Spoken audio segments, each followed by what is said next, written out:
அதோட பெர்ஃபார்மன்ஸ் வந்து பூஸ்ட் பண்ற மாதிரி எதனா பண்ணணும்.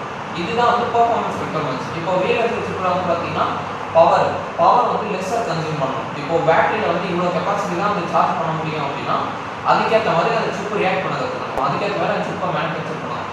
பவர் வந்து லெஸ்ஸாக கன்சியூம் பண்ணுச்சு அப்படின்னா சார்ஜ் பேட்டரி நிற்கும். ஓகேவா? அண்ட் ஏரியா, இப்போ ஒரு மொபைல் ஃபோன்ஸ் இந்த சைஸ்ல தான் இருக்கு. ஓகேவா? இந்த சைஸ்ல இல்லாம இந்த சைஸ்ல ஒரு 4-5 சிப் இருக்கும். ஓகேவா? இப்போ நம்ம ப்ராசஸரோ VLSI சிப்ல தான் செய்யறாங்க. இப்போ அந்த ப்ராசஸர் வந்து லெஸ்ஸர் ஏரியா கவர் பண்ணாதுன்னா ஸ்மாலர் ஃபோன்ஸ் வந்து வரும். இப்போ இவ்வளோ பெரிய ஃபோன் அப்படின்னா ஓகேவா உங்களுக்கு பாசிபிள் இல்லை. ஓகேவா?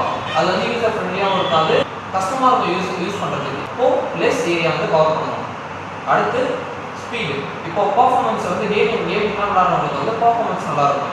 அதுக்கேற்ற மாதிரி ஸ்பீடு வந்து அதாவது மொபைலோட ஸ்பீடு வந்து அதிகமாக இருக்கும். ஓகேவா? இந்த மாதிரி பவர், ஏரியா இந்த ஸ்பீடு இது மூணுத்தையும் ஃபோக்கஸ் பண்ணி தான் வந்து VLSI சிப் வந்து தயாரிப்பாங்க. இதான் பர்ஃபார்மன்ஸ் ரெக்யர்மெண்ட்.